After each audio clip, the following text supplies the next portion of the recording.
comunicação sempre foi muito importante, pois sem ela nós não teríamos a civilização que temos hoje. Um dos grandes diferenciais da raça humana é a sua capacidade de se comunicar, de articular pensamentos, transmitir ideias de forma bem ordenada. E cada vez mais nós somos solicitados hoje a falar em público, seja numa festa, em família, num casamento, numa reunião, no trabalho, qualquer evento, qualquer tipo de evento. Qualquer pessoa deveria dominar essa técnica. Todas as pessoas deveriam dominar a técnica de falar em público. É claro que ninguém precisa ser um palestrante profissional para falar em público. E nem a audiência espera isso da pessoa. Quanto maior a sua capacidade na profissão ou na atividade que você exerce, maior o desconto que a sua audiência dará para possíveis falhas no seu modo de falar. Portanto, se você tem coisas importantes para dizer, vá em frente, diga, sem se torturar com a possibilidade de não ser 100% exato na sua capacidade de oratória, 100% perfeito. Quando você põe isso em mente e deixa de fazer aquela cobrança excessiva de si mesmo na hora de falar, você reduz o estresse. Em suma, a sua oratória até melhora quando você não se estressa por causa da sua oratória. A dificuldade da maioria das pessoas está no medo, mas ele não deve ser eliminado, não. Ele deve ser administrado e transformado em aliado. Quem fala deve aprender a transformar a adrenalina que é liberada pelo medo em energia e vigor na hora da comunicação. Os atletas, eles se superam quando existe pressão. E não é diferente na atividade de falar em público. Uma boa técnica para você eliminar o medo é não começar logo com o assunto, mas começar falando de si mesmo, da sua família, do seu time de futebol, falar de amenidades. Essa técnica reduz a tensão do orador e também permite que o público enxergue você como um ser humano e passe a relevar as suas falhas. Além disso, se você começar falando daquilo que está acostumado a falar, daquilo que você é capaz de falar até quando dorme, né? Você vai evitar aquele branco na memória, que esse sim é o maior pavor de qualquer um na hora de falar em público. Tudo fica mais fácil quando você começa falando de um assunto corriqueiro e depois desse aquecimento vai ser tranquilo fazer uma transição para o assunto da sua palestra. As suas características naturais também podem servir como uma moldura para o seu discurso.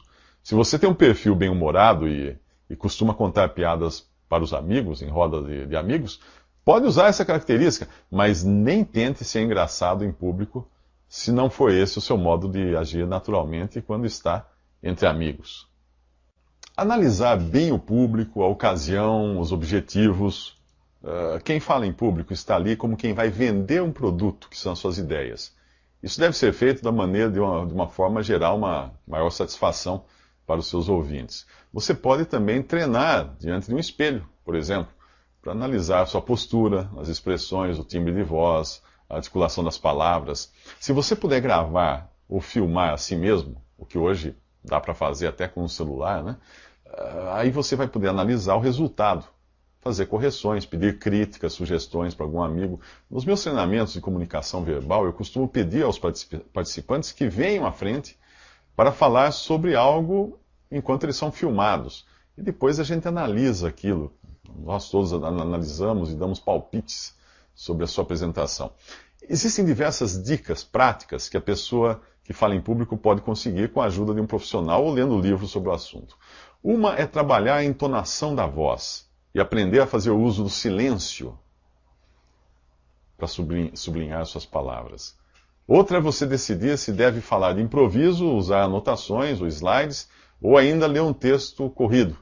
Cada forma tem vantagens e desvantagens. Se você decidir ler um texto, nunca faça isso segurando uma folha de papel na mão, pois ela fatalmente irá denunciar qualquer tremor e vai comprometer a segurança que a sua fala deveria transmitir, que a sua mensagem deveria carregar. Eu aconselho o uso de pequenos cartões, quando for o caso, que não revelam que as mãos estão tremendo. O que mais atrapalha é o medo de se expor, de achar que as pessoas estão reparando naquele fio de cabelo fora do lugar, ou no gaguejar, ou nas mãos trêmulas. Quem fala para uma audiência, quem fala para um público, tem uma percepção maior desses detalhes do que a própria audiência, que está prestando atenção mais na mensagem. A mensagem, essa sim, é o recheio de uma apresentação. E esta deve ser interessante o suficiente para atrair e cativar a sua audiência. Se a preocupação for com as falhas, o melhor mesmo é que o seu público fique sabendo que você as tem, que você tem essas falhas logo no início. Se você falar dos seus defeitos, o seu público não terá chance de descobri-los. Sim, tudo pode acontecer durante uma palestra. O uso de microfones e o manuseio das apresentações no computador são coisas que precisam ser treinadas de antemão, para você não correr o risco de ter problemas de som, perder minutos preciosos ali tentando entender o equipamento, aprender a usar o equipamento. Os microfones podem se transformar em instrumentos de desastre quando eles não são usados de forma correta. As falhas técnicas, elas acabam desviando a atenção do público, e o mesmo acontece com vícios de linguagem, como o uso excessivo de expressões como ou seja, né, né.